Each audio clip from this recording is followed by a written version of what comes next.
ന്റെ വമ്പിച്ച വിജയം അവിടുന്നുള്ള ചെയർമാൻമാർ, അതുപോലെ തന്നെ പിന്നെ പഞ്ചായത്ത് പ്രസിഡന്റുമാർ, അതുപോലെ ജനപ്രതിനിധികൾ, ഇന്ന് മഹാപഞ്ചായത്തില്ലേ രാഹുൽ ഗാന്ധി പങ്കെടുക്കുന്നത് എറണാകുളത്ത്, അതുപോലുള്ള ഒരു ഫംഗ്ഷനിൽ പങ്കെടുക്കാനാണ് ഞങ്ങളുടെ സംസ്ഥാന പ്രസിഡന്റ് ഉൾപ്പെടെ ഇവിടെ വന്നത്. ഇവിടെ തിരഞ്ഞെടുക്കപ്പെട്ട് വന്ന ജനപ്രതിനിധികൾ പേര് നോക്കിയാൽ മനസ്സിലാവുക നാനാജാതി മതത്തിൽപ്പെട്ട, അതുപോലെ തന്നെ വിവിധ ജനവിഭാഗങ്ങളെ പ്രതികരിക്കുന്ന ഒരു സംഘടനയാണ് ഇന്ത്യൻ യൂണിയൻ മുസ്ലിം ലീഗ് എന്നുള്ളത് ഈ ചെയർമാൻമാരുടെയും ചെയർപേഴ്സൺമാരുടെയും ഒക്കെ പേര് നോക്കിയാൽ മനസ്സിലാവും. പേര് നോക്കി കാര്യം പറയുന്ന ഒരു സ്ഥിതി ഇപ്പോൾ കേരളത്തിലുണ്ടല്ലോ. ആ പേര് നോക്കിയാൽ തെക്കൻ കേരളത്തിൽ ഇന്ത്യൻ യൂണിയൻ മുസ്ലിം ലീഗ് നേടിയ വിജയം നാനാജാതി മതസ്ഥരും പ്രതികരിച്ചുകൊണ്ടാണ് എന്നുള്ളത് മനസ്സിലാവും എന്ന് ആമുഖമായി പറയുകയാണ്. ഇതാണ് ഞങ്ങളുടെ ഫംഗ്ഷൻ. ഇനി പ്രസിഡന്റ് പറയും.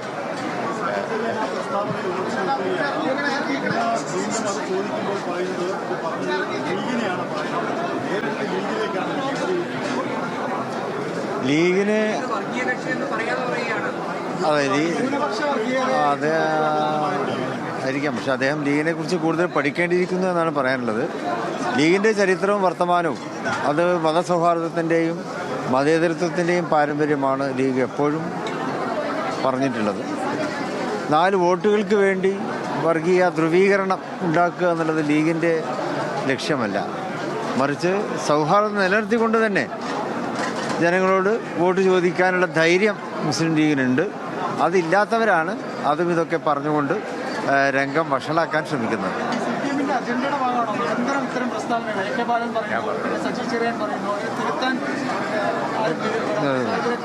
അതായത് തങ്ങളിവിടെ പറഞ്ഞു കഴിഞ്ഞു. നിങ്ങളുടെ ചോദ്യം കറക്റ്റാണ്. ഗവൺമെൻറ്റിൽ ഇരിക്കുന്നവരുടെയും അവരെ സപ്പോർട്ട് ചെയ്യുന്നവരുടെയും ഒരു ആത്മവിശ്വാസക്കുറവ് വളരെ പ്രകടമാണ്. അല്ലെങ്കിൽ ഇത്ര വലിയ വർഗീയത ഇതിനു മുമ്പ് അവർ പറഞ്ഞിട്ടില്ല. ഇപ്പോൾ ആ ആത്മവിശ്വാസം അങ്ങോട്ട് ഇല്ലാതായി ഒരു സ്റ്റേജിലെത്തി. അതുകൊണ്ടാണ് ഈ മലപ്പുറം പ്രസ്താവനയൊക്കെ. മലപ്പുറത്തുള്ള ജനപ്രതിനിധികളുടെ പേര് നോക്കിയാൽ അറിയാം എന്നല്ലേ പറഞ്ഞത്. മറ്റുള്ള കാസർഗോഡും അത് ഏത് ജില്ലയിൽ നോക്കിയാലും മനസ്സിലാവും. അത് കേരളത്തിൽ ഇതിന് മുമ്പാരും പറഞ്ഞിട്ടില്ലാത്തതാണ്. എന്താ മനസ്സിലാവുക? ഞങ്ങളുടെ മലപ്പുറത്തെ വൈസ് പ്രസിഡന്റ് ജനറൽ സീറ്റിൽ നിന്ന് വിജയിച്ച ഒരു സഹോദരിയാണ് ഒരു മിജി അഡ്വക്കേറ്റ് മിജി. പേര് നോക്കിയാൽ മനസ്സിലാവില്ല, പറയുന്നവർക്ക് ഇത് മനസ്സിലാകുന്നില്ല. അതുകൊണ്ട് എല്ലാവരും വാ നിറച്ച് ഒരു പ്രത്യേക ജനവിഭാഗത്തെ ടാർഗറ്റ് ചെയ്തുകൊണ്ട് നടത്തുന്ന ഈ പ്രചരണം, അത് അവരുടെ ആത്മവിശ്വാസക്കുറവ്. ഒരു ഇലക്ഷനെ ഇനി പോകുന്ന ഇലക്ഷനെ നേരിടാനുള്ള ആത്മവിശ്വാസ കുറവാണ് പ്രകടമാക്കുന്നത്.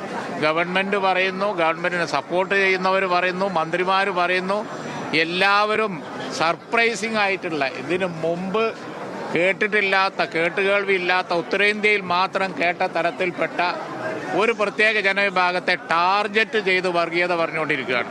ഇത് ജനം അപ്രീഷിയേറ്റ് ചെയ്യൂല കേരളത്തിൽ.